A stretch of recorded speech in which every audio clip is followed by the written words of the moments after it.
Welcome to something special. Welcome to TEDx. This TEDx event is part of a global conversation that takes place every day in every corner of the world. In schools, in theaters, in workplaces, even in prisons, people gather to hear the best ideas bubbling up in their communities.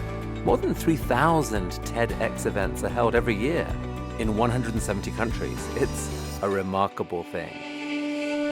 TEDx events are self-organized under a license from TED, a non-profit organization devoted to discovering and sharing powerful ideas in the form of TED Talks. It's not TED itself, but your local TEDx team of volunteers that has done all the work to put on today's event, including booking all of the speakers. It's this team's ideas, dedication, and time that have made this possible. We really hope today's program sparks an exciting conversation. This is a day for curiosity and for skepticism, for inspiration and for action. The more you enter into it, the more you will take out. And now, on with the show.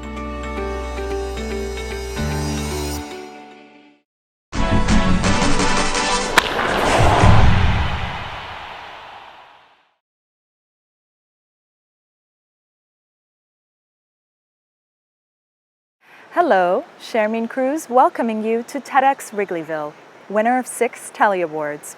We come to you today with our 2021 program, Humanity, the Repatriation, from multiple stages, including, of course, Chicago's iconic Wrigley Field, home of the Chicago Cubs, where I'm standing right now. Coming up a little bit later in the program, we'll also take you to our stage at the Chicago History Museum. 2020 ripped us apart in more ways than we can imagine. Through disease, economics, race, politics, and beyond. Through today's program, Humanity, the Repatriation, TEDx Wrigleyville will present to you the hope of a slow return to normal, which of course takes many forms and shapes, but above all, that which we longed for more than anything throughout the last year, human reconnection. And now, to start the program, it's my honor and privilege to welcome the brilliant and talented Melissa Dupree. Actor, comic, and playwright Melissa Dupree is a Chicago native from Humboldt Park. After earning double bachelor's degrees from the University of Houston, she returned to Chicago to join the all-Latin theater company Teatro Luna. Her one-woman show Sexomedy was developed during their monthly series for women of color in the arts and received a Chicago Reader recommendation, a members pick, and a successful debut off-Broadway in New York. TV credits include appearances on The Resident, Chicago PD, and The Chi. She is currently an ensemble member at Urban Theater Company and artistic associate at Sideshow Theater. We did it! We did it! Hey, can I get paid now, though? Yeah, when I was your age, I got paid in experience. Humble thyself. Okay, está bien. Estoy aquí, trabajando de gratis. ¿Qué creen? Hello, buenas everyone. It is my pleasure to be here for TEDx Wrigleyville today and share this remarkable programming with you. My name is Melissa Dupree. I'm an actor, playwright, musician, and activist from right here in Chicago. I'm honored to be teaming up with the TEDx Wrigleyville folks to present pieces today that elevate and center experience from the global majority that are all too often left on the margins. This incredible lineup offers 13 speakers, 12 talks, 4 performances, 2 activations, and was intentionally curated to include 4 African Americans, 1 African American Native American, 1 Afro-Latinx, 1 Indian American, 6 women, 5 men, 1 gender non-binary, and 1 white dude. But he also brought an ASL interpreter. We believe these thought-provoking talks will also inspire, energize, and educate. Before we start though, we'd like to take a moment to thank the exclusive partner of TEDx Wrigleyville, Avant. Avant is an innovative tech company headquartered right here in the city of Chicago that lowers the barriers and costs of borrowing for everyday people through personal loans and transparent borrowing, with a true and real dedication to diversity, equity, and inclusion. In addition to Avant, we'd like to thank the following sponsors without which we could not bring you our amazing programming today. Addison & Clark, Atlas Arts Media, Peckham Media Productions, Will Byington Photography, Malus Photography, Paul Araki Elliott, AC Photography, Akira, Barnes & Thornburg LLP, the law offices of Ursula Taylor, Cruise Asset Management, Silver IP, Beauty AMS, WBS Equities LLC, Compass Real Estate and Lisa Collis, Ryan Opera Center and Lyric Opera of Chicago, Eva Bazek, Hair and Makeup Artistry, Brenda Arellano, Makeup Artist, Chaka Patterson, June Kim and Daniel Huang, Therese Connolly, Melinda Holland, Shobha Pillay, and Babak Bakhador, and Dr. Ben Levy. Well, it just wouldn't be right to bring an event that's filmed right here in the iconic Wrigley Field with anything other than the national anthem. Lucky for us, the brilliant Matilda Edge joins us, representing another iconic Chicago institution, the Lyric Opera House, as one of their remarkably talented dramatic sopranos. Bring it home for us, Miss Edge. Oh, say, can you see by the dawn's early light what so proudly we hailed at the twilight's last gleaming, whose broad stripes and bright stars through the perilous fight o'er the ramparts we watched were so gallantly streaming, and the rockets' red glare, the bombs bursting in air, gave proof through the night that our flag was still there. Oh, say, does that star-spangled banner yet wave o'er the land of the free and the home of the brave? And now, on to the show. Starting with our first speaker, coming to you directly from Chicago's iconic Wrigley Field.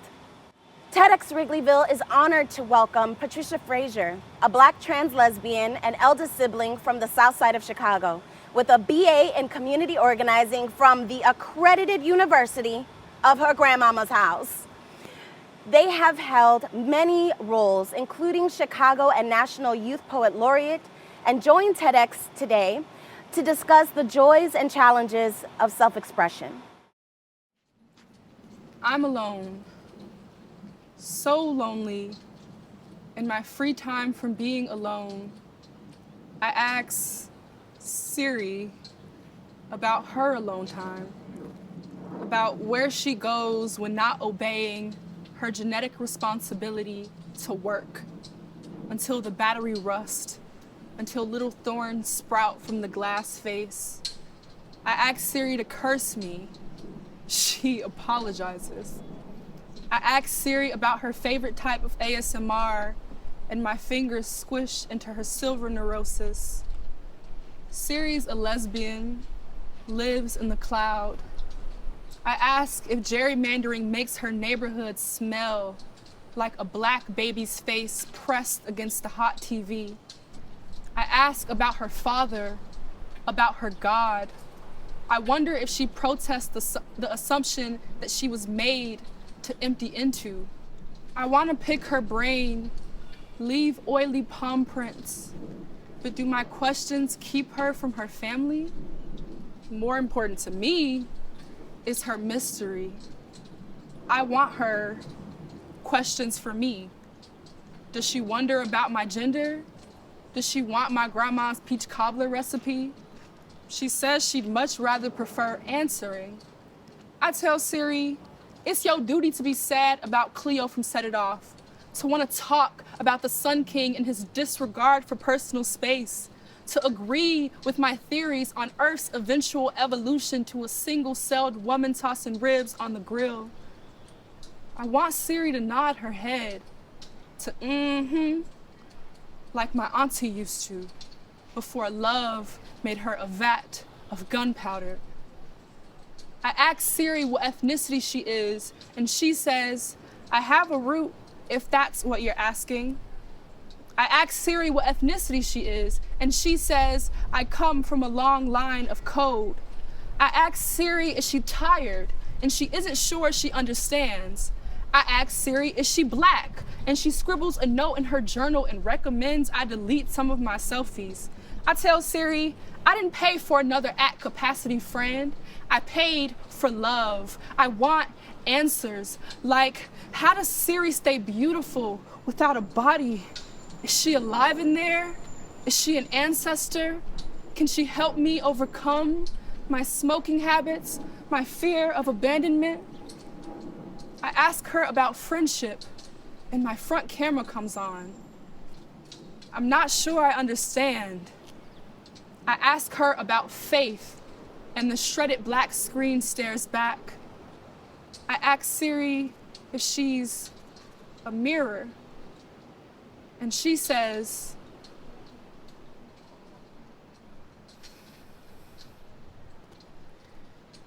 poetry showed me the world. It started as a closet garden, a place to hide my emotions when adults warned of the danger of their drama. As a child, I was afraid to speak and afraid to move. The page was a place I could dance without burden. By high school, though, loneliness crept in like a winter chill from a broken window. Luckily, my school librarian found me and invited me to join the Slam Poetry Club. Choreographed poems felt silly at first, but after so much time with silence, they were more serious than a final exam. Between being on stage for 3 minutes and having people listen intently to whatever a high schooler had to say, and Saturday morning blueberry muffins that sponsored the best friendship of my teammates and I by senior year, Poetry Club was my reason for even showing up to school. I was successful as a slam poet, not because of a winning streak, but because of the genuine connection I made not only with my teammates, but with young people throughout Chicago. Poetry made me do the work of reconnecting with myself, and from that work, I was rewarded a divorce from loneliness. It wasn't amicable. Loneliness stalked me through a mask of repression. The parts of myself I hid to feel relatable to others followed like a shadow. That shadow is why I've come to talk to you today. The way we repress the parts of ourselves we aren't happy to own, create, and become the many filters which eradicate our authenticity. I fear that eradication is how we find ourselves running back to loneliness like a toxic ex. I want to tell you the story of my divorce from loneliness and the many masks it took on to keep me attached. For me, those masks were success, palatability, and literal Zoom filters. By the time I graduated high school, I was flying colors, becoming Chicago's Youth Poet Laureate shortly before beginning my freshman year of undergrad. I was writing a book, saying hello to people everywhere I went, and going to enough parties to think I had retired from yearning. By sophomore year, I was a National Youth Poet Laureate, which is basically the official representative of youth poetry in all the United States. It was like everything I could ever want, but never imagined having the authority to ask for, was falling into my lap. I was, at the age of 19, sitting in rooms among some of the best known poets in the world. You'd think this meant I was expressing myself to the fullest, really in my eat, pray, love moment, living a life free from pretension. But the opposite was true. The first red flag was the contract. When I won, it was the first thing sent to my email. I was no longer Patricia Frazier. I was a political arts figure. I was a representative of the Youth Poet Laureate program. I had to watch what I said, and I could not take gigs that were not approved by the affiliate org. I could not do gigs without mentioning said org. It seemed a small price to pay for success and recognition, and it wasn't necessarily that these rules were tragically enforced upon me, but the fear they instilled was insidious. I began to police myself to fit the confines of palatability.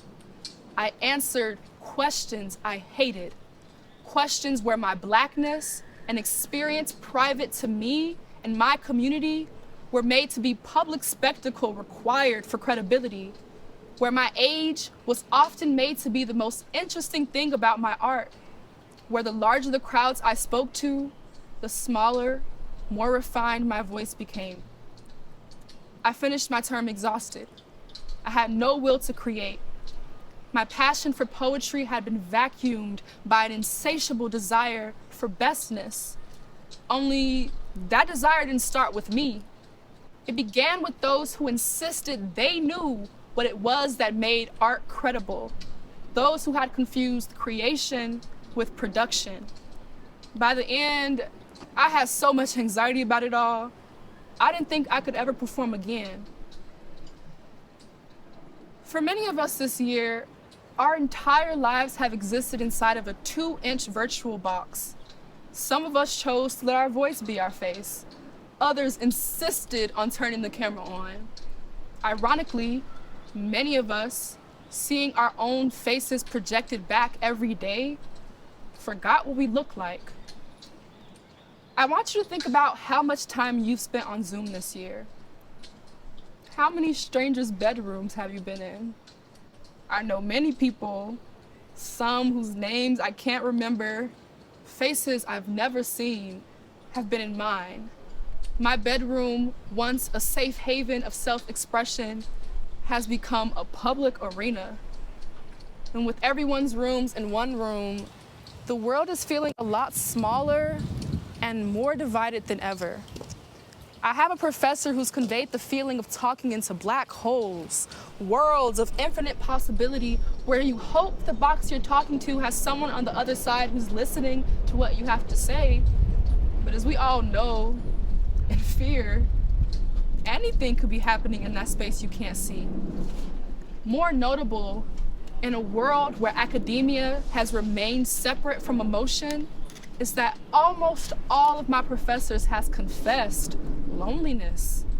In fact, this feeling has become a pit stop in everyone's small talk. Have we all become Siri, knowing ourselves, but being forced to answer to the self we've created to survive? How do we move out of the cloud and back into the world? Well, I'm a transgender lesbian. In other words, from the moment the doctor yelled, "It's a girl," I've been trying to figure out how to live in this world as someone I was not. I think it's always been dangerous to not be yourself. So I stopped writing poems. For the first time ever, I asked myself questions I would once repress. Did I still want to be a poet? After all this tunnel vision, could I possibly do something different? I began making necklaces, sorting through so many beads a day they frequented my dreams. I learned bead soup becomes something beautiful when you do the work of separating and finding what works well together. I began to filter the self I was from the self I made. I gave myself the courage to be who I am now and not who others knew or wanted. The audacity to throw out what I knew didn't work, regardless of how pretty it looked. I let go of shame and embraced its opposite, love. And though self-love seems cliche to us all now, it may be the most important part of how we reconnect. Bell Hooks All About Love defines it not as a feeling, but an action. When we are loving, we openly and honestly express care, affection, responsibility, respect, commitment, and trust. Because included in this definition is care and affection, it is not love to neglect your true self-expression. What then does it mean to really love ourselves? Is it staying at the job we hate because of the good pay and public recognition? Is it the STEMifying of art? The book also talks about definitions being vital starting points for the imagination. What we cannot imagine cannot come into being. A good definition marks our starting point and lets us know where we want to end up. What kind of future do we create when we refuse to actively imagine ourselves? How do we project that fear of definition onto others? Think about what community you have lost to conformity. I quit my job. I journaled every morning. I did yoga, or if I didn't feel like it, I danced. I felt what it was like to live in this body and gave myself permission to leave the routine of performing. I lost friends. I made new ones. When fear came rushing in, so did bravery. Setha reminded me, you, your own best thing. Solange commanded me, do nothing without intention. Maya Angelou showed me that she was a poet and a novelist, and before that, she was a sex worker. I let go of my past successes, and while returning to myself, a fellow youth poet laureate performed at the inauguration, and I was instructed by family members to tighten up while I was on a journey to loosen. This is the chapter you find me on. There is no end or solution to this story. And so you ask, why does it matter? How is it going to help me figure out how to reconnect with my loved ones? And I return a question to you. What makes me credible? Is it being the first or the best? Is it the stories I tell or the fact that TEDx broadcasts my story? Because what makes me credible is the same thing that makes you so. Artists are not your heroes. It is not our sole job to solve the problem of humanity. We are not monoliths. We are people. And because you are a person, you are an expert on personhood. And so you must know, deep down, the answer to your own true fulfillment. My job as an artist is to sponsor human connection through stories, starting points. Curing loneliness starts with your imagination of what else is possible. Look at how small we become when we refuse the tangibility of our own possibility. Did you enjoy a year of being less than a few inches in a square box on a computer screen? Maybe that's how I look to you now. Your perception of me is none of my business. But do not deny the large field directly behind me. More importantly, do not assume that an even greater affinity does not lie ahead. Eileen Favorite is a renowned novelist and literature professor whose works have been translated into 6 languages and revered globally. She has spent the last 20 years asking how the biographical details of an artist's life influence our attitude towards their work. In this talk, Ms. Favorite presents nuanced, inquisitive, and inclusive analysis of cancel culture. The wonderful children's book writer Roald Dahl wrote Charlie and the Chocolate Factory, one of the most beloved children's books of all time. He also said, there's a trait in the Jewish character that does provoke animosity. Even a stinker like Hitler didn't pick on them for no reason. Edgar Allan Poe said, those of us who dream by day are cognizant of things that escape those who only dream by night. He also married his cousin Virginia when she was 13 and he was 26. F. Scott Fitzgerald famously said, the mark of a first-rate intelligence is the ability to hold 2 opposing ideas in mind at the same time and not lose the ability to function. What most people don't know is that Fitzgerald wrote this in his essay entitled The Crack-Up. Fitzgerald's mind broke down because he was no longer able to hold 2 opposed ideas in mind at the same time, and this cracked his sanity. Psychologists have a term for this. It's called cognitive dissonance. Cognitive dissonance occurs when one of our existing beliefs is challenged by contradictory information. Cognitive dissonance is incredibly uncomfortable. So as humans, our first impulse is to alleviate that discomfort by seeking out information that confirms our existing belief. So we'll retreat to our social media vacuums. We'll call our good friend who tells us we're right about everything. But I want to encourage you to think differently about cognitive dissonance. Instead of running away from that feeling, dwell there a little bit. Dive into that discomfort.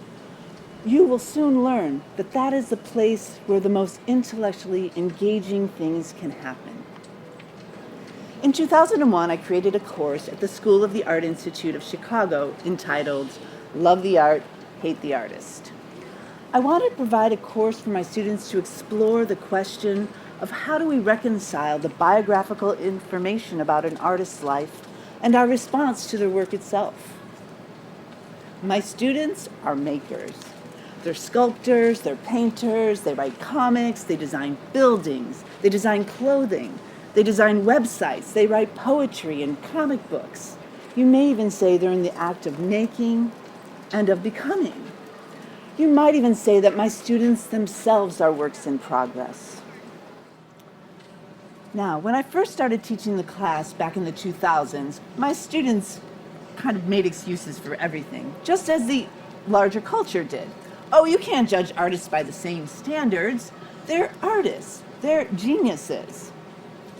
Nowadays, my students are more likely to throw the baby out with the bathwater. And so my job, whatever the zeitgeist, is to challenge them to look at the opposite side of view. I'll play devil's advocate. You might even say my job is to create cognitive dissonance in the minds of my students. But what do we do when the evidence against the artist is right there in the painting, or the film, or the novel? How do we manage this feeling of dissonance? Do we hold Wagner accountable for being co-opted by Hitler? Do we hear his anti-Semitism in the score for the Wedding March? Or do we pick and choose what we listen to or engage in? I'll listen to this song, but not to that song. So one of my favorite verbs when teaching Love the Art, Hate the Artist is to entertain. I don't push my students to think anything because, unlike what many people think, I'm not the arbiter of judgment in my class. I'm not up there telling my students, cancel this artist, don't cancel that artist. No, I want them to think for themselves. And so when they do that, they start to think about, I hope, what kind of artist they want to be. As one of my students once said, it's more a course on how to be a good artist and a good human. So, one of the ways we deal with the art of people from other centuries or just last week, whose work might be difficult for contemporary writers or viewers, is to contextualize it.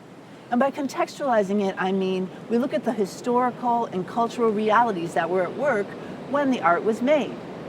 We also look at the biographical details of the artist's life because we all know that adverse childhood experiences can impact the kind of adult the artist becomes. Now, I have to be careful in that because I might start to sound like I'm apologizing for the artist. I might sound like I'm making excuses for the artist, and that might sound like I'm privileging the point of view of the perpetrator over that of the victim. The other problem with contextualizing is that we all have blind spots. There are things we just can't see because of our own lived experiences. And my students have done a great job over the years of showing me where my blind spots are. I taught the playwright Lillian Hellman for many years. We would read her play, The Little Foxes. And to start the class, we would read the play out loud, and all my students would take a different role. One problem with The Little Foxes is that it uses the N-word. Now, the play is set in 1900 in a small southern town, and it was published in 1939. So the use of the N-word is, one could argue, historically accurate. But when my students read it, I tell them, no, you don't have to say that word, you don't need to say that word. That's good. Okay, but then I also often show the movie adaptation of the play, which was written and co-written by Lillian Hellman and directed by William Wyler. Now, the movie adds many stereotypical depictions of black people that are not in the play. So I contextualize it. I do a content warning. I tell my students, now there's going to be some racist imagery in here. I said there's the black man smiling and shining the brass plate. in front of the bank. There's a small group of children begging at the door. There's the mammy shampooing the rich white girl's hair. So I'm thinking, okay, and I'm trying to let my students know, like, I get it, this stuff is offensive, it's here. But really, essentially, I'm saying, just ignore all that racist stuff and pay attention to the art direction. Look at the dialogue. Look at this acting. This movie got this many nominations. So one day after class, one of the young black women in my class came up to me and said, Eileen, I'm really struggling.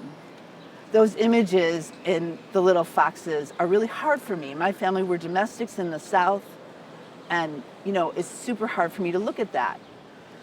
Well, I felt terrible, but then what she said next, I think, was even worse, which was, I just got to put on my big girl pants and deal with it. And I thought, how unfair is it that she has to deal with this and other students don't? So there I was in my own moment of cognitive dissonance. I felt the harm that this young woman was going through, and I thought the importance of Hellman as an artist, right? One of the remarkable things about Hellman is that she stood up to the House Un-American Activities Committee, which was a congressional hearing to form a blacklist of any person in Hollywood who had a connection to the Communist Party. Well, Hellman stood up and she refused to name names. Also, the larger message of The Little Foxes as a play was Hellman's attack on the rich, wealthy white family who were exploiting the poor blacks and exploiting the poor whites, and she was critiquing this, right? Her work was actually an act of social justice. However, I had to see that those racist images were actually eclipsing her message, and that the work was dated. And I couldn't ignore the harm that I was doing my student just because of all of this. And so I never taught that play again. I never showed that film again. So then there was an opening, right? So we talk about inclusion versus exclusion. So now I could include somebody else now that I got rid of her. I chose the writer Patricia Highsmith, who wrote the first lesbian novel where the main characters neither died nor went insane. So my queer students were delighted with this book. They were so happy to read this book. They felt themselves reflected in it. Of course, it's love the art, hate the artist, so Highsmith has her stuff too. She was also anti-Semitic, she was very misanthropic, she wasn't very nice, and she carried a purse full of snails around with her. So, as a professor in this situation, I get to make those decisions, right? I get to decide who's excluded and who's included. But in the larger society, it's politicians, school administrators, and other leaders who have to make these decisions. So what have I got? I can only tell you one thing that I've learned after teaching Love the Art, Hate the Artist for 20 years, is that everybody draws a line in a different place. Everybody has that line based on their lived experiences, and all of those lines are valid. All of those points of view are valid. And if you are a leader, you have to listen and weigh both sides of those arguments and not just listen to, the loudest people, but really take all of it into account and see that that sweet spot is that nuance between those two opposing sides. So, to end, I'd just like to say we all need to think about how we can entertain the opposing points of view in our own lives. Because once we learn to do this, our brains become more flexible and in that process, more generous. Let's not get stuck and think we're finished. Let's all be works in progress. TEDx Wrigleyville presents the brilliant and multifaceted opera rap music recording artist K.F. Jacques in an original composition, music video, and fashion installments in collaboration with Akira Chicago. Fueled with an anti-hate message, Jacques will remind us to never give up despite the prejudice and disparity we face in the world. TEDx Wrigleyville is honored to join voices with those standing in solidarity with equality and peace. We want peace, protect the streets. We want love, we'll rise above. Keep the faith, we'll conquer hate. What do we find when we try mankind? The time has come to break the chains. Freedom for all and all free of pain. Realize that we're all the same. Stop the hate and let's stop the blame. We won't give up. that the hate and the violence has finally ended. We'll never give up. We want peace. We'll never give up. We want love. We'll never give up. We'll conquer hate. We'll knock it down. Just keep the faith. We'll never give up. We want peace. We'll never give up. We want love. We'll never give up. We'll conquer hate. We'll knock it down. Just keep the faith. I ain't messing around. Everybody, let's make a righteous sound. Shout it out if hate can't hold you down. Can you hear the proud people through your bedroom walls? Then you better just wake up. Wake up, wake up, wake up. Hey, baby, don't waste your time. Let's get started. The only way we getting down is on the floor. Don't pay no mind to words half-hearted. Now's the time to shout as one. We'll never give up. We want peace. We'll never give up. We want love. We'll never give up. We'll conquer hate. We'll knock it down. Just keep the faith. We'll never give up. We want peace. We'll never give up. We want love. We'll never give up. We'll conquer hate. We'll knock it down. Just keep the faith. We'll knock it down. Ethnic diversity is everything the world is supposed to be. It's close to me. The difference we post between the historically disenfranchised go-betweens. We standing on the shoulders of love. All you haters we love in spite of. Nevertheless, let's rest the hate rhetoric, lest we forget the ones that's never getting it. Cammina in pace por la amore. Cammina in pace por la amore. We'll never give up. We'll never give up. In pace. We'll never give up.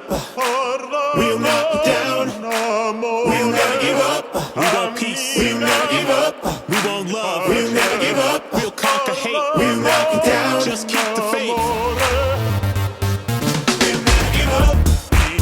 We'll never give up. We'll knock it down. We'll never give up. We'll never give up. We'll never give up. We'll never give up. We'll never give up. We'll never give up. We'll knock it down. We'll never give up. We'll never give up. We'll never give up. We'll knock it down. We'll never give up. We'll never give up. We'll never give up. We'll knock it down. We'll knock it down.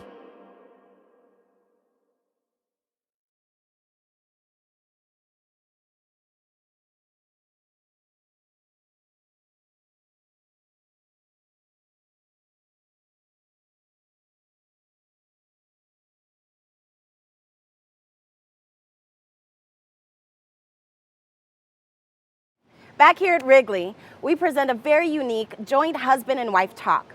Nicholas David Wilburn, an African-American native wellness coach, started driving for Uber to model peace and demonstrate his belief that all humans can be each other's medicine.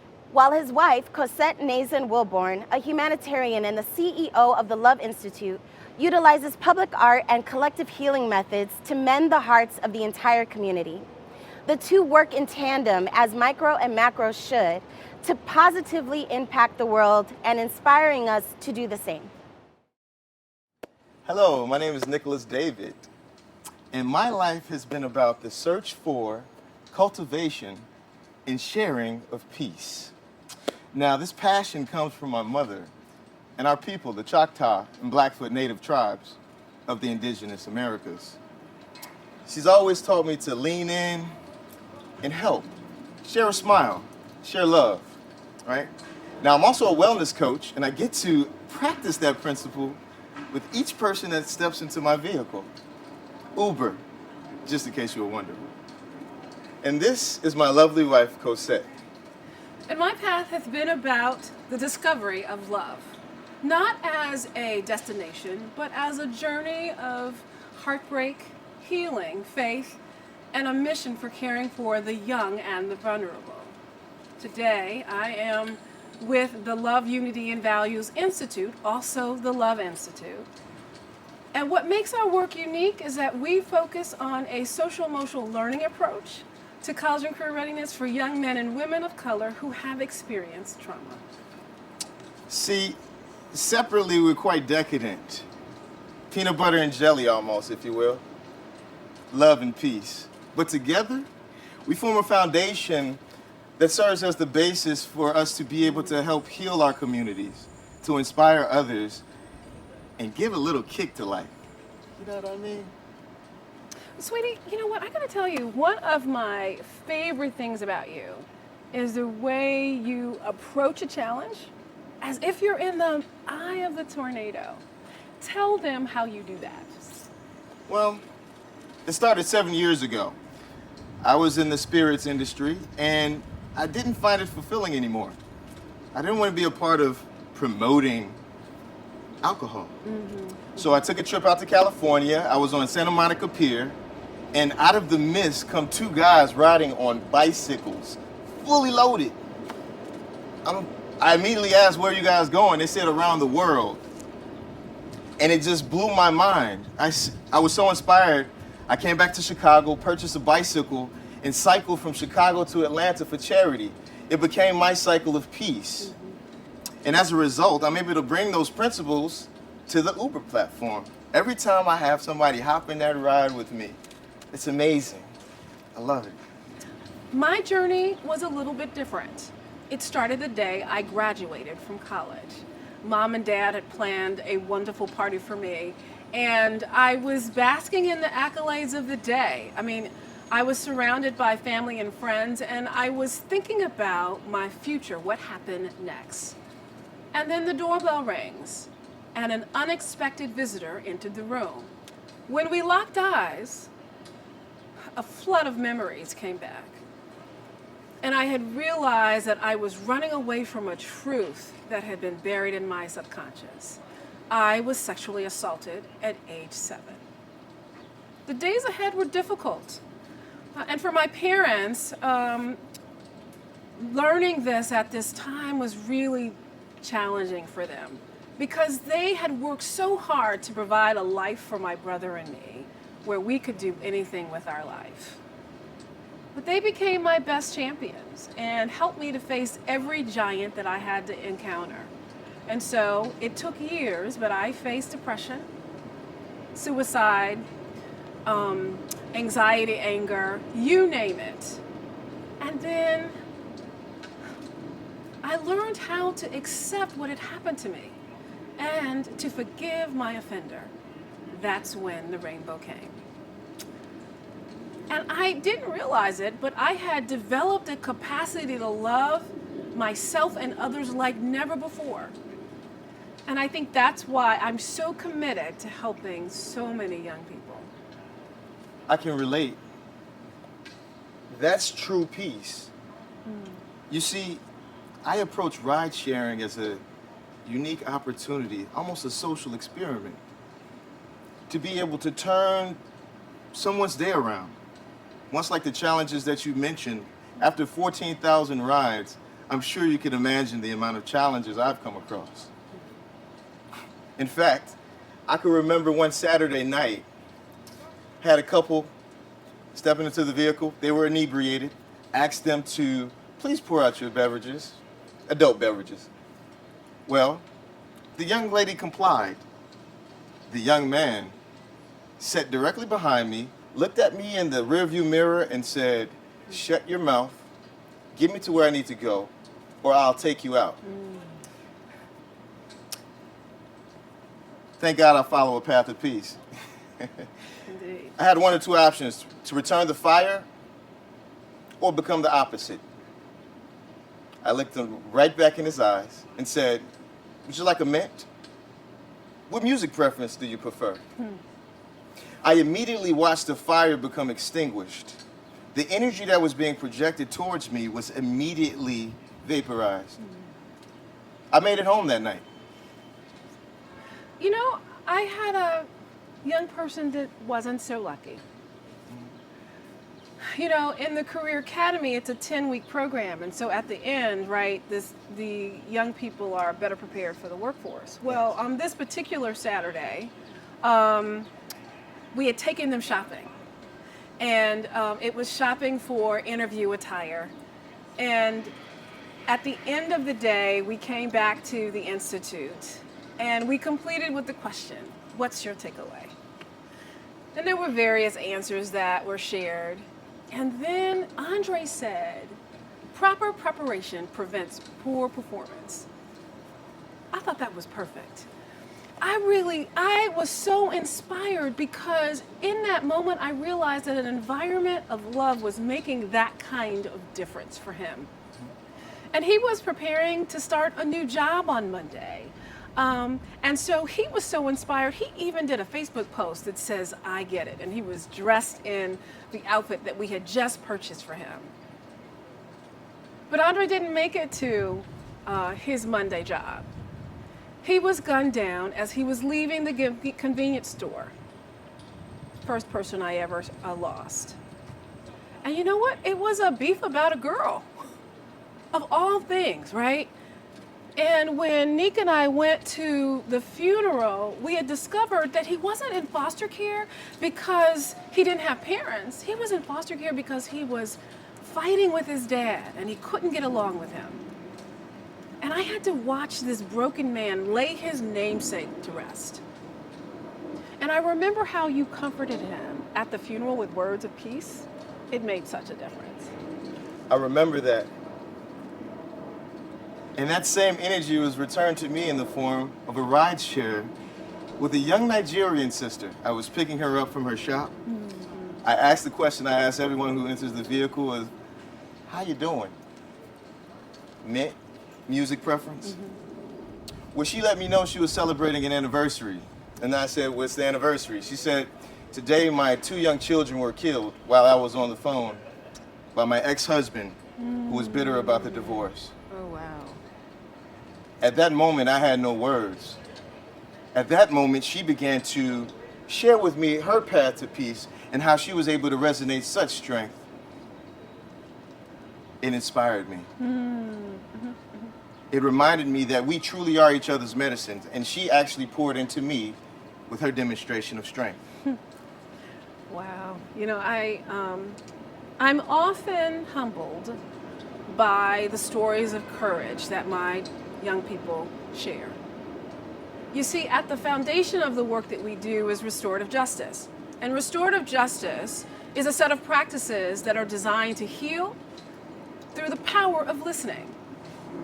One Wednesday, I was sitting with a group of 12 young people, and they were talking about how their life had changed over that last 18 months. Their stories were heartbreaking, and they were grasping for something. And what I heard is after experiencing the COVID-19 pandemic and so many social justice tensions, they were craving for implementations that really focused on wellness and healing. I asked myself the question, how can we take our work from impacting hundreds to transforming thousands? It was in that moment the Parade of Hearts was born. A public art with a purpose. Community members get a chance to engage in courageous conversations around healing and envision a new normal. And that artistic expression ends up on a 5-foot fiberglass heart in the community. What an opportunity. And perhaps, you know, when people see these structures around Chicago, maybe they'll be inspired to choose love over hate. And maybe we could, as a community, begin to help to heal our young people, creating a legacy of love. You know, that resonates because when we speak about leaving that legacy, it reminds me of January the 9th. Yeah. It was a day that tragedy touched our very doorsteps, where the lessons and the practices that we seek to implement were actually put to the direct test. You see, our doorman was shot by a crazed gunman, killed literally at the door I just passed through 20 minutes prior. And our 75-year-old neighbor was also grazed in the head with a bullet. It was at this moment that we had to call a prayer circle for our entire building to be able to reconcile the challenge and tragedy that literally had visited our doorsteps. It was at that moment that we had a chance to actually implement love and peace. Yeah. And so we hope this narrative inspires you to smile at someone you've never met before. Hold the door open for a young lady and her children. give a power sign to somebody who looks like they need a little bit of extra support. And with that, we humbly leave you with love, Love, and peace. We now take you to Chicago History Museum stage, where Ms. Hari Osofsky, Dean of Northwestern Pritzker Law School and recognized leader in legal technology, teaches us that even in critical moments when decisive leadership is key, we develop better solutions when we include insights from people with relevant expertise. While our structures and approaches to leadership aren't often designed to permit this, Hari's talks reveals that we can innovate our institutions to incorporate inclusive crisis leadership. We are at a moment of profound change in which technology, globalization, the need for cross-cutting knowledge, and the need for progress on diversity, equity, and inclusion, and social and racial justice are fundamentally shaping our society. The public health crisis, racial justice reckoning, and polarized election have only accelerated these changes and exacerbated inequality. We need to innovate in the face of our major societal challenges. But the question is, how do we get there? Although many of us agree that we need all of the key people at the table when we try to create law, understand problems, or make decisions, the reality is that our governance systems, educational institutions, and approaches to leadership often aren't well designed to do so. We have an opportunity to create needed innovation through greater inclusion. That inclusion needs to start with how we approach governance. Our legal system and governance institutions are deeply fragmented. We divide up law by levels of government, local, state, national, and our international institutions, and also by different geographic regions. And the fragmentation is substantive as well. So for example, when the Obama administration decided it wanted to create regulation for the tailpipe emissions that come out of motor vehicles, and at the same time regulate fuel efficiency, it actually had to create joint agency regulation because we have different laws and agencies for energy and for environmental law. But there are wonderful examples of more inclusive governance approaches. Some of them involve informal processes alongside formal ones. So for instance, when the nations of the world convene to negotiate a new climate change agreement, there are side meetings taking place among businesses and among local governments and among other key stakeholders.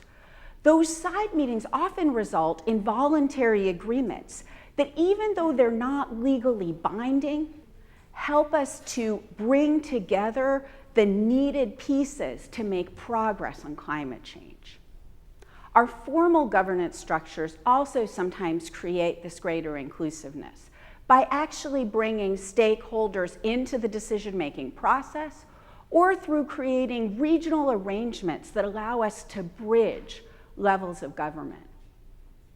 One of the key reasons we need greater inclusion in the way we approach governance is also to make sure that the people who are most impacted have a voice in how we shape the laws that affect them, a critical step to achieving greater justice and equality. This need for greater inclusion isn't just about how we make law. It's also about how we actually develop the knowledge that we need in order to make those laws. Our universities are divided by discipline and often organized in a way that reflects their history rather than an intentional organization. They also often have funding models that can discourage collaboration. And yet, universities can play a crucial role in bringing together the disciplines and the stakeholders that we need in order to make progress on our major societal challenges. One of the places this is particularly needed is at the law-STEM interface. One of the reasons that we struggle sometimes to make good law around health or energy and the environment or cybersecurity or intellectual property is because the people making the law may not fully understand the emerging science and technology. There are wonderful experiments taking place right now at a number of universities, including the Northwestern Pritzker School of Law, Penn State Law, Suffolk University Law School, Stanford Law School, and others that are bringing together lawyers and technological experts, such as computer scientists or engineers, in innovative classes and in new master's degree programs designed to try to create that kind of innovation that's needed. This kind of educational innovation could also help us get at one of our profound societal challenges, which is the access to justice gap. A 2017 study of the Legal Services Corporation found that 86% of low-income people in this country who need civil legal help often either have no help or inadequate help. So how do we bridge that gap? A number of innovative solutions have been proposed around how we might use emerging technology to create greater access to legal help for people. But the other thing we have to grapple with is that there's also an access to technology gap. And so it's crucial that we bring together people with a wide range of disciplinary expertise and a number of different stakeholders to tackle this problem together. This need for greater inclusion also is critical to how we approach leadership. Learning leaders and learning institutions are important to our making progress in the innovative ways that we need to. And there's fairly widespread agreement about that. But the problem is that in crisis, people often revert to strong leader models with an emphasis on fast action through individualistic approaches. However, even in moments of crisis, we can actually make better decisions that people feel better about pretty quickly through inclusive approaches. So for example, law schools around the country, including Penn State Law, had to pivot to remote instruction very rapidly in spring 2020, and many of our students were having a very hard time. So in response to that, we began to think about whether we needed to change our grading policy that semester. We took an inclusive approach to doing so. We had a listening session with our students. Our student leaders surveyed our students as to their preferences. We also had students participate in our key faculty committee and present to our faculty. This input from our students ended up being outcome determinative. Our faculty came to a different approach than it would have without them, and most importantly, did so in a way that was most protective of the students who had been most severely impacted by the COVID-19 and other intersectional crises going on at the time. We took a similar approach to creating a new associate dean for diversity, equity, and inclusion, and to developing concrete action on diversity, equity, and inclusion in the aftermath of George Floyd's murder. These inclusive approaches each took us only a few days to do, but they resulted in our making decisions that were better than we could have without that input, and that the students felt better about because they'd participated in a leadership way in making. The challenges we face are immense. We need to find innovative approaches to them that lead to greater equality and justice. Greater inclusivity in our governance systems, knowledge creation, and decision-making will not change the daunting nature of the problems that we need to address together. But it can help us innovate more effectively in the face of them. Thank you. TEDx Wrigleyville is here today to celebrate humanity's repatriation, our return to home. But how did our cutest population, our young children, get through the pandemic isolation of 2020? The charismatic speaker and brilliant chess player, Pierce Cruz, interviews a few of those kids to show all of us that sometimes, even in the darkest of times, joy is found in the smallest of moments. Oh, hi, my name is Pierce Cruz from TEDx Wrigleyville. Today I'll be interviewing some of my favorite kids about what got them through the pandemic to keep them occupied.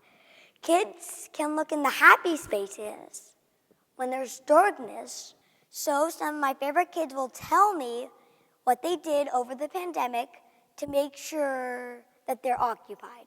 Let's get started. You seem like a really happy person, so you have to have something that got you through the pandemic. Something that got me through the pandemic was reading. Well, I learned how to do cartwheels. Why did you want to learn how to do cartwheels? Just looked like fun. What got you through the pandemic? I played the cello a lot. Yeah, so I made this one in school. So it's basically a self-portrait of me, but like with the crown of everything I love on top of my head. So it was like a flower, donut, pencil, heart, peace sign, my puppy, a paintbrush, tree, sushi, and a fairy. Sophie, what got you through the pandemic?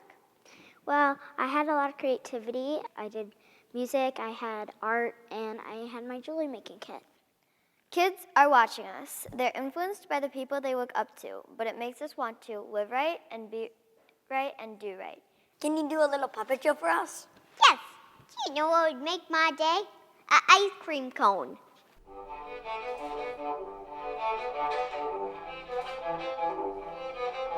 Taekwondo. That's really cool. Can you demonstrate? Yeah. Oh my God, you are so cute. And I have it under great authority that you need Miss Caspian. Is that right, Caspian? Yes, you're very cute. So what got you through the pandemic? I did chess. These two right here are the earrings, and this is a necklace because it's a whole set. And this is a ring. That was amazing. Mind blown. Wow, Amelia, I was really inspired by that. Thanks for coming. How does this knight move? The knight can jump through people like this. Jump, jump. I'm just gonna stand back here, 6 feet away. You know, because of COVID, not because I'm afraid you're gonna beat me out or anything like that.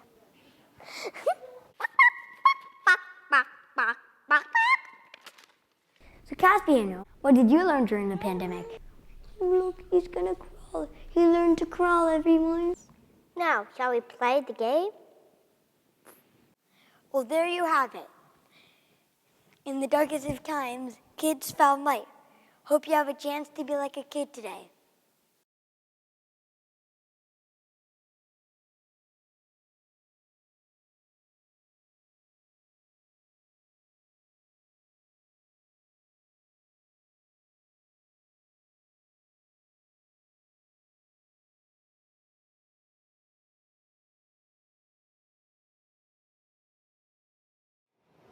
Jenny Brighton is the genius behind Jenny's Splendid Ice Cream.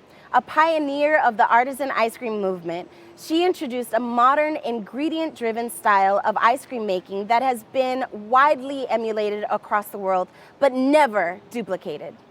Widely recognized as one of the most creative people in the business today, Jenny joins us remotely today to explore the transformative power of entrepreneurial creativity, curiosity, and culinary innovation.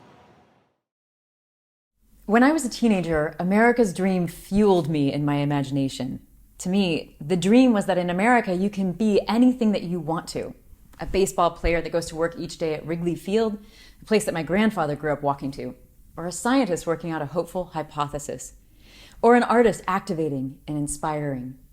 Or you could be an entrepreneur and build anything that you wanted from the ground up. That dream was so exciting to me. I'm talking about the dream to start your own business, or as I prefer to call it, company, fueled by passion, vision, love, fellowship, and grit. I've been known to go my own way. I mean, I quit art school to start an ice cream company where I reimagined and reinvented ice cream and built a world around flavor. So, I'm going to take this opportunity to deliver a letter to the next generation of entrepreneurs. I'll tell a little bit of my story and the lessons that I hope every aspiring entrepreneur will embrace for their own. But first, why am I doing this? Well, American small business is at an inflection point. They were uncared for in COVID, and they account for 2 out of every 3 jobs in our economy. But even beyond that, we cannot begin to turn our attentions away from the fundamental truths that ownership, power, and freedom bring when starting and building your own enterprise. What I like to call start small and build entrepreneurship can help build true economic equity across America. And also, because the intimate dialogue of a letter is a lot like the exchange that we have at our shops at the counter every day when we hand a customer a scoop of beautiful ice creams on a handmade buttercrisp waffle cone. It's the way that I communicate. So here it goes.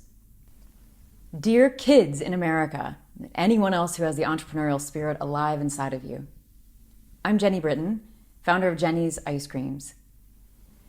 When I was a young college student at the Ohio State University, I found quickly that my attentions and passions weren't in any one class. They were everywhere. In art class at the library, in the history stacks, in the kitchen at the pastry shop where I worked with a French young chemist who knew a lot about scent, and also with ice cream. So I did the first thing that I want to impress upon you. I followed my curiosity through my senses, my taste, sense of smell, my eye for art, and my passion. My emotions and instinct led the way. I had a vision that I could reimagine ice cream in America, building on the classic flavors with ones that reflected our farms in Ohio and storyful makers, growers, and producers around the world, and in flavors that could spark conversation. While I don't believe that you'll likely want to do the exact same thing as I did, and you shouldn't, I have a feeling that there's something that you'd love to make or a challenge you'd like to solve. Just like I tried making ice cream one day. Try making whatever you love that will make your world better. Entrepreneurship is a lens through which you can view the world. It's about making something new or better and of value to people, whether it's a new skateboard or a scientific hunch. Just try it, explore it, make it, and then imagine the future, create your vision, and take one step forward. The method of entrepreneurship has a lot in common with art, except in business, the goal is consistency and efficiency. What I don't encourage you to do is to write a pitch deck and find an investor. In fact, I want you to do the opposite. Make more, find customers, and talk to them. Make it better, find more customers, and keep building your world around your idea, one step at a time. Find small loans, but don't give away your ownership before you've had a chance to build it and to make all the mistakes, because the real learning is not in the successes, but in the failures. And trust me, I have failed. Just ask me about not having predictable flavors. In the early days, I would make whatever new ones I wanted to all the time, but customers would come back looking for the ones that they fell in love with on their last visit, which I had already stopped making. I was still thinking like an artist and not enough like an entrepreneur. Or the year we found 1 pint of ice cream with trace amounts of listeria. Or how I decorated our Chagrin Falls shop in Goth for Christmas one year. And the ladies who brought me Christmas trees in protest. And they were right. We've crashed the internet, introduced some horrible flavors, can you say barbecue banana? And made countless errors with every new business process. But that's why we know how to do what we're doing now.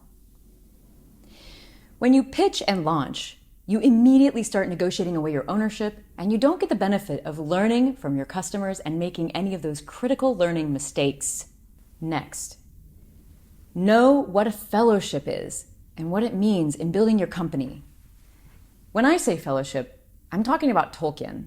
the Lord of the Rings movies.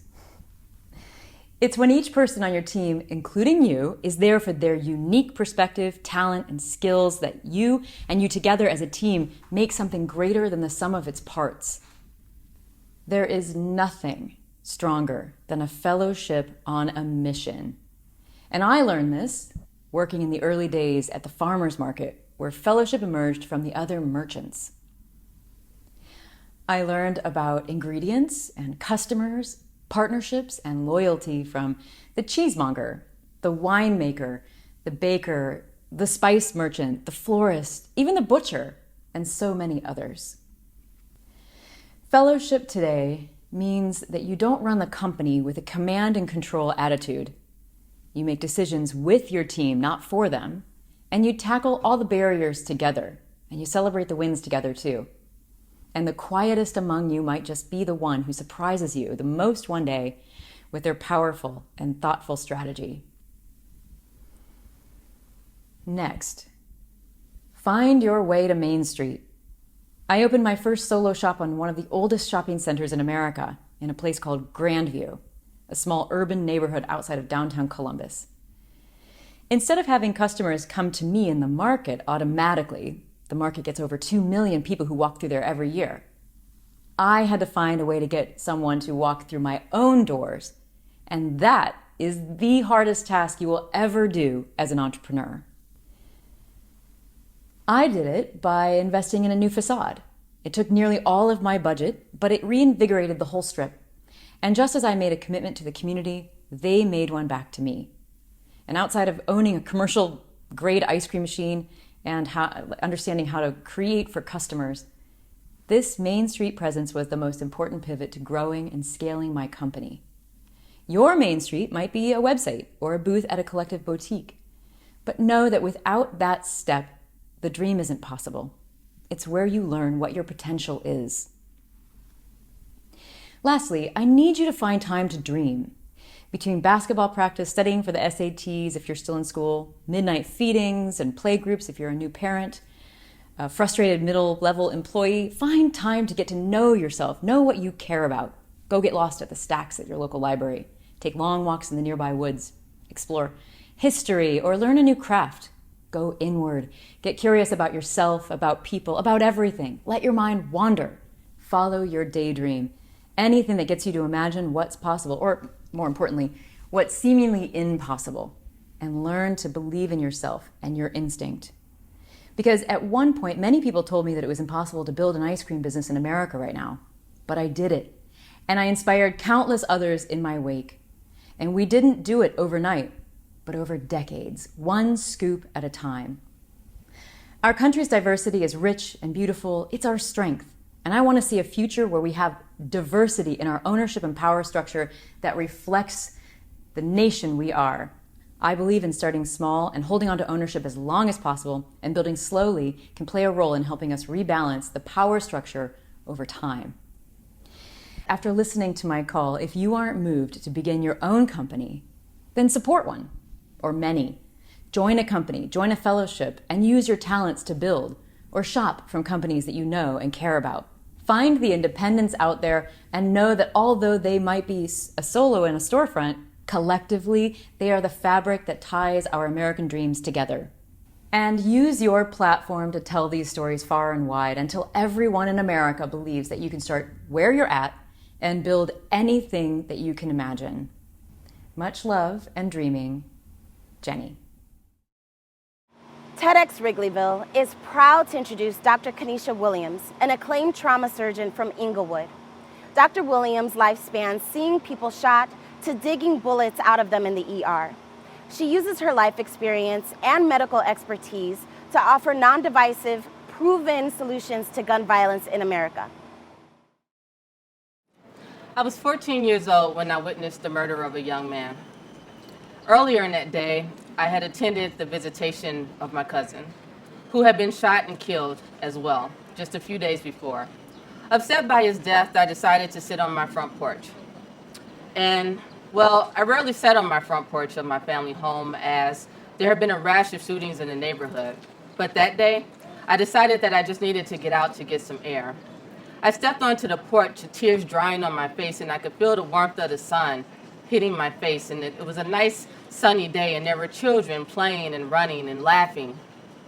But I couldn't have been on the porch for more than 10 minutes when someone was shot and killed across the street from me. This was Chicago in the 1990s, when homicide rates soared, not only in Chicago, but in other major cities across the country. What I remember most about that day is a woman pleading, "Somebody help that baby." And I stood there, helpless, not able to do anything. And there were children, as young as 4, that were also watching all of this unfold. And although I was a child myself, I remember thinking, someone needs to get these children in the house. My mother comes out to see what all of the commotion was about. And she's talking to my brother on the phone, who was in prison at the time. And she sees me, my hands shaking, tears running down my face, shock on my face, and she realizes that I witnessed the murder. She hands me the phone, and I'm trying to tell my brother what happened through my cries. And my brother is trying to comfort me. He's saying, "I'm sorry you saw that. I'll be home soon. Everything will be okay. I love you, Nisha." And although I had some understanding that prison could be a dangerous place, the only comfort I found in that moment was the thought that my brother was safer in prison than he would have been if he were home with us. What followed were years of nightmares, insomnia, depression, and anger. 16 years later, I'm standing in the middle of a busy emergency room. I've graduated from medical school, and I'm now a surgery resident in training. And I can hear the cries of a grieving mother fade through a closing door as I have my hands around a young man's heart, and I'm pumping his heart, trying to get a heartbeat. "We've got a rhythm," I said. In that moment, I realized that I was no longer the 14-year-old, hopeless, sitting on a porch witnessing a murder. I was saving lives, and I was in a position to help create real systemic change. But how? I am now a trauma surgeon in Atlanta at one of the busiest trauma centers in the country. And in order to create real change and decrease gun violence, we have to understand its history, its current state. We have to understand why. And the why? There are many causes to violence. Although official CDC data is not available, data from the Gun Violence Archive estimates that upwards of 20,000 gun deaths occurred in 2020. That does not include the 24,000 gun suicides or the 80,000 gun injuries not leading to death. And unfortunately, these numbers are increasing upward, and they are the highest we've seen since the height of the crack epidemic in the 1990s. There are many causes to gun violence, including poverty, lack of education, perceptions of hopelessness, lack of opportunity, and prior exposure to violence. Exposure to violence then can lead to post-traumatic stress disorder, alcohol and substance abuse, stunted cognitive and emotional development, as well as an increased likelihood of engaging in violence. Gun violence also has racial disparities, as young African American and Hispanic males disproportionately endure the brunt of the problem. Gun violence is centered in areas that have deep-seated roots of structural racism and geographic incongruity. It seems that gun violence is so common that it is almost expected or seemingly accepted. A 5-year-old recently told me that her uncle died, and she made it a point to say that he died from illness and not from gun violence. She said he died from sick and not a gun. How pervasive is gun violence that a 5-year-old child knows to specify that a family member died from natural causes and not gun violence? How do we break this cycle? Violence prevention programs have seen varied success. There are a number of models across this country, including group violence intervention and street outreach, hospital and community programs. Hospital and community programs that provide expanded and high-quality coordinated social, emotional, and mental support are imperative to reduce gun violence. These programs must have coordination between hospitals, law enforcement, and members of the community. They must provide care in a cultural appropriate manner and with empathy. It must be trauma-informed care, meaning they must understand that trauma is common and has real consequences, and the psychological consequences of trauma can be devastating. And when we encounter people that may have been touched by violence, whether in the hospital or simply walking down the street, we must understand their plight and work extremely hard not to re-victimize them. There are programs that have used some of these strategies to reduce gun violence, and one of these programs is the Safe and Successful Youth Initiative out of Massachusetts. And this program took high-risk youth and provided education, mentoring, social support, and job assistance. And what that did was reduce homicides in the cities that participated in the program. They also saw a decreased likelihood of reincarceration in the youth that participated in the program versus those that did not. The solution to gun violence is more than just one individual. It takes real systemic change and cultural shifts. Violence-stricken communities need rehabilitation to create sustained and effective change. There needs to be a focus on mentoring, on quality education, on youth programs, on providing social support and job assistance. And there also needs to be a focus on the establishment of pipeline programs. Although the solution to gun violence is more than one individual and requires systemic change, we all have the ability to contribute to the creation of that change. When I graduated from college, I moved back to Chicago. And I had taken a medical school entrance exam and had not done well. And I spent my days looking for a job and studying for the exam in a library in the very same neighborhood I grew up in. The idea of becoming a doctor was becoming no less inconceivable than it was to the 14-year-old sitting on the porch. And I was telling my mentor that I was considering other careers, and I didn't have the money for the exam, and maybe I would take it the next year. And he said, no, you take it this year. And he wrote out a check and he handed it to me. And he said, pay me back when you make it big. And I am standing here now, a prominent trauma surgeon, because I had family who supported me, friends who encouraged me, and sponsors who held me up and said I could achieve anything I put my mind to. The actions you take in a moment have the power to create change that can last a lifetime. The day after I witnessed the death of the young man, I was sitting in my high school first period class, and time seemed to move slowly around me as I struggled to listen to the words of the teacher that seemed to play in the background of all of the noise that I had inside of me. And I was taking notes on my notepad, and on the side I began to write words like listen, fear, create, mentor. And by the end of the class, I had filled the page with feelings and wishes and those things that I thought were solutions to gun violence. And I wondered why it seemed as though no one was doing anything to stop it.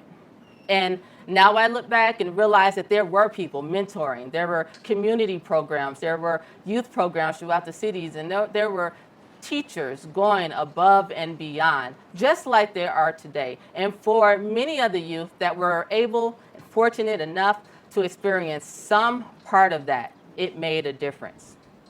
I've had many conversations where the questions or comments are often the same.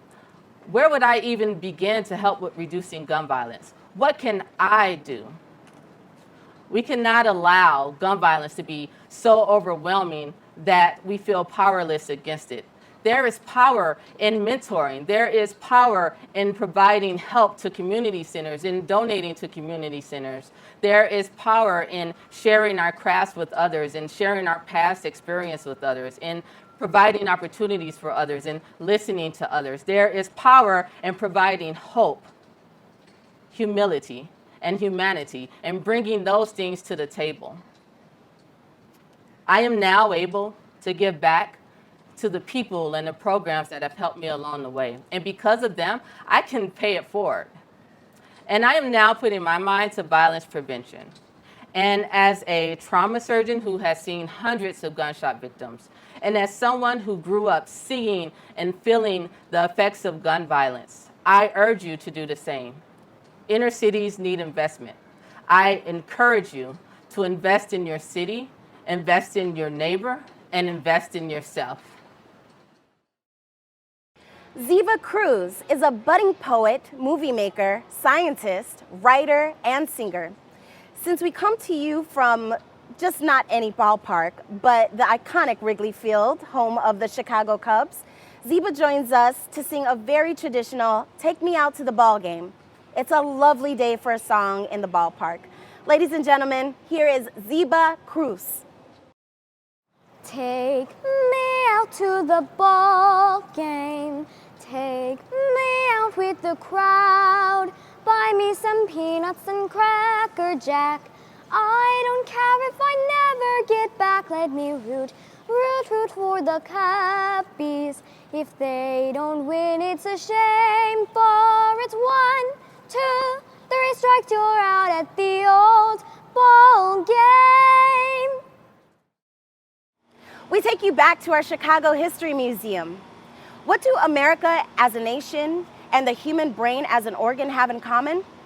Happiness expert and brain science researcher Dr. Jay Kumar uses the understanding of the human brain suffering complex, PTSD, to reveal the trauma of America as a nation and offer solutions for healing our democracy. The attack on the U.S. Capitol on January 6th was clearly a wake-up call for America with respect to the state of American democracy. But as a brain science researcher, though, I observed something else that day. I saw the violent eruption of repressed trauma, which has been festering in America's collective national psyche. It got me thinking, if we were to scan America's brain under what we call an fMRI machine, say at our Chapman University's Brain Institute, what would we observe?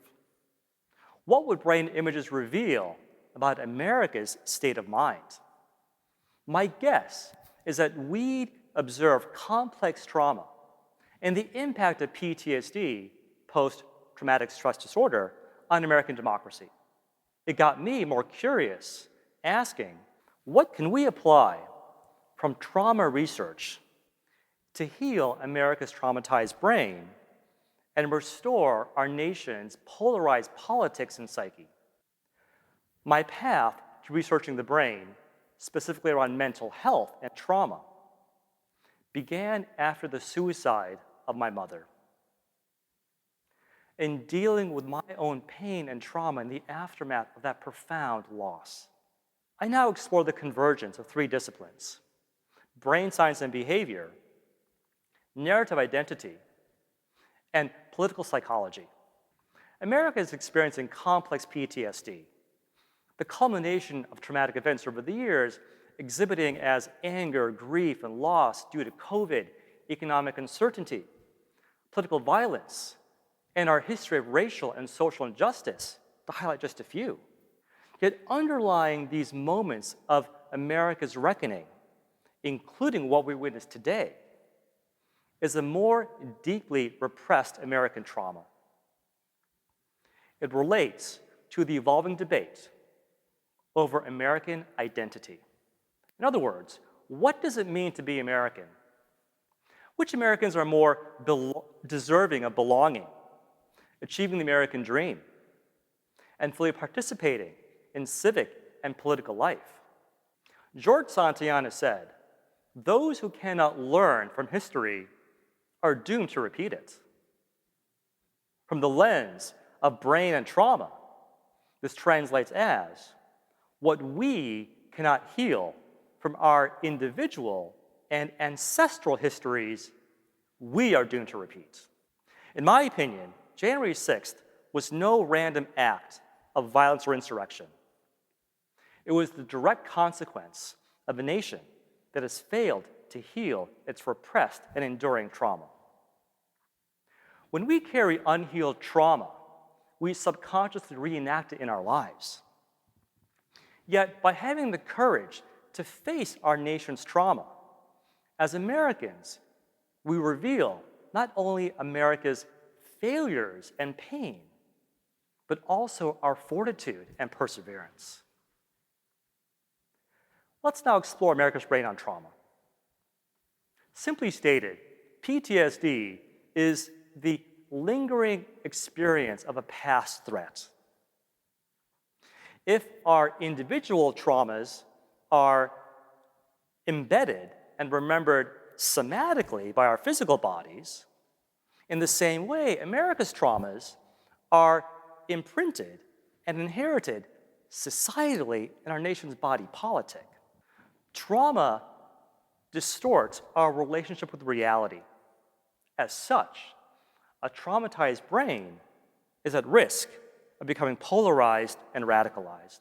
In the same way, a traumatized America is at risk of becoming polarized and radicalized.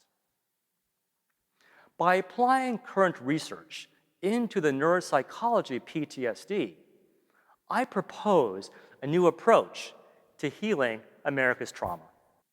Scans reveal the brains of those who have experienced abuse and trauma differ from healthy brains in both function and structure. One difference in particular is relevant to this talk. PTSD impairs the interhemispheric connectivity in the brain. What this means, PTSD weakens the connection and communication between the brain's right and left hemispheres.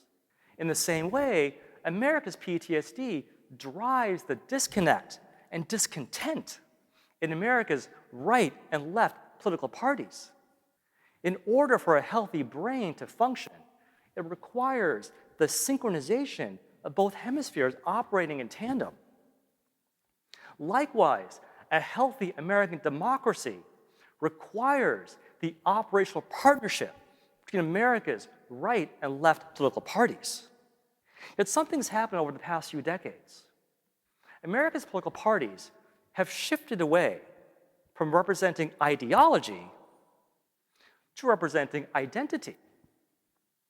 These identities represent two conflicting visions of America which are fundamentally at odds with one another. A core component of our individual healing requires us to bring up our pain, our suffering, and trauma into conscious awareness. The same holds true for America's trauma. Today, we are at an inflection point. We cannot continue denying certain parts of America's past if we want to move forward into the future. America has to face its trauma in order to heal. In fact, there really is no other option. Today, we are witnessing resistance to this historical healing. For a traumatized brain, this resistance is a defense mechanism that manifests as avoidance and distorted recollection. As such, when we start having national conversations about America's painful past or topics such as racial trauma, it's natural for segments of society to react defensively. This impulse is to deny or even downplay the extent of our American trauma and to reject the need for healing it out of fear that the price is too devastating on the American psyche. The opposing view argues that by not healing America's trauma, American democracy itself is at risk of demise. So how does a traumatized America become a radicalized America? The media plays a large role reinforcing America's trauma. Think about it by the phrase, breaking news is breaking us apart. PTSD disrupts the brain's dopamine reward system, by which we require more dopamine hits to be stimulated. The media and cable news outlets expertly exploit this ability by employing a tactic known as amygdala hijacking. The amygdala is a tiny gland buried deep in the brains, in our survival brain, that governs our threat perception. Amygdala hijacking allows our brains to operate in a hyper-aroused state of anger, aggression, and anxiety. In this way, the media profits off of America's addiction to outrage. For them, dopamine equals dollars. The goal is no longer about solving problems. The goal now becomes keeping us scrolling and staying tuned. Furthermore, a traumatized brain scrambles our prefrontal cortex, making us more susceptible into believing fake news and conspiracy theories that can reaffirm our pre-existing political and social narratives. An impaired prefrontal cortex diminishes our capacity for critical thinking and holding opposing perspectives. A PTSD brain gravitates towards simplicity and the need for having an organized structure through which to make sense of a rapidly changing and confusing world. This makes it more difficult for us to categorize and interpret new information. Taken together, all of this PTSD puts us at risk of becoming detached from reality and in danger of becoming radicalized. Grief gives way to grievance. In times of heightened anxiety and unrest, we become susceptible to the politics of fear, which make us want to seek simple solutions to complex problems. In times of heightened unrest, we also become susceptible to a sensationalized view of the past, one which inevitably seems more idyllic than the current moment.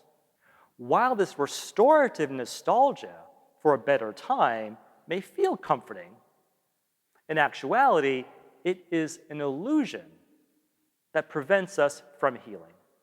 So what's the solution?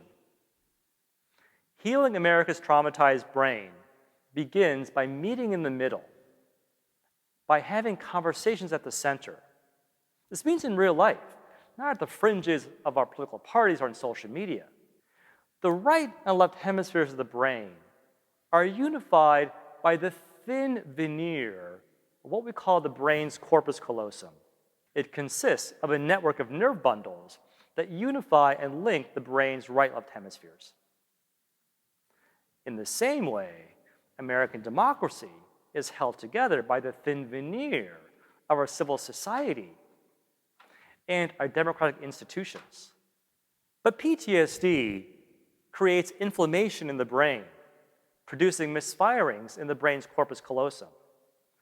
Likewise, our repressed American trauma incites inflammatory, divisive, and political rhetoric that further disrupts the communication between America's right and left political parties.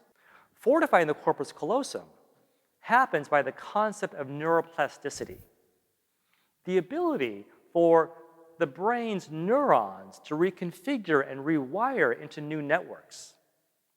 Neuroplasticity reveals how our actions and behaviors can literally restructure and re-strengthen the brain in positive ways. But here's the most amazing news. Every American represents a neuron in America's brain. Neuroplasticity in American democracy begins when we start connecting as Americans with each other. What this means, every American plays a vital role in healing America's trauma and fortifying our corpus callosum in America's brain. It aligns beautifully with the words we know from America's Declaration of Independence. We, the people, in order to form a more perfect union. I believe a strategy to get us towards this goal is what I call learning to re-Americanize. To re-Americanize entails creating a new 21st century civic and political infrastructure in America's brain. Infrastructure is more than just connecting America via bridges, tunnels, roads, or digital networks. We need today a new American infrastructure connecting Americans in ways we would have never envisioned before. I believe this new American infrastructure will empower us to 1, restore faith in democracy, 2, re-envision our shared American identity, and 3, reclaim a culture of caring and a politics of belonging. So what does this look like in our daily lives? Well, first, it means learning to accept that our political disagreements are really just the creative tension to reinforce democracy. Let's stop being afraid of having conversations with those we disagree with politically. It also means investing in shared narratives and stories. Contrary to what we often hear, as Americans, there is far more that unites us than divides us. The narrative of division is largely stoked by the media and politicians who want us to dehumanize the other, making us to believe that the other side lacks basic human decency and values. Just think of the videos on CNN fixated on people throwing temper tantrums over mass mandates, or Fox News exclusively covering burning buildings during Black Lives Matter protests. In actuality, the stereotype of the rural, racist conservative and the urban elite liberal are largely mythology. But here's my hope. By learning to view our current national turmoil merely as a symptom of America's unhealed trauma, we now give permission for Americans across the political divide to let their partisan guard down even for just a little, and to participate in the re-Americanization process. By doing so, we begin to own not just who we are, but who we have been, who we are becoming, a nation of people who, while deeply flawed and often get it wrong, continue to press forward, striving in the face of adversity and setback toward the greater realization of America's promise. Liberty and justice, not just for some, but for all. This is what makes America exceptional. This is what it means to be American. Thank you. That concludes our program for today. Thank you so much for joining us. I'd like to take a moment to thank our sponsors once again, and of course, our exclusive partner, Avant, without whom today's programming would not have been possible. Thank you also to our MC, our wonderful performers, and our brilliant speakers. A very special thanks to the incredible curating team, as well as all the volunteers who were working tirelessly behind the scenes to make this program come to life. That's it for TEDx Wrigleyville, Humanity, the Repatriation. We hope that the return to normal finds you well and healthy.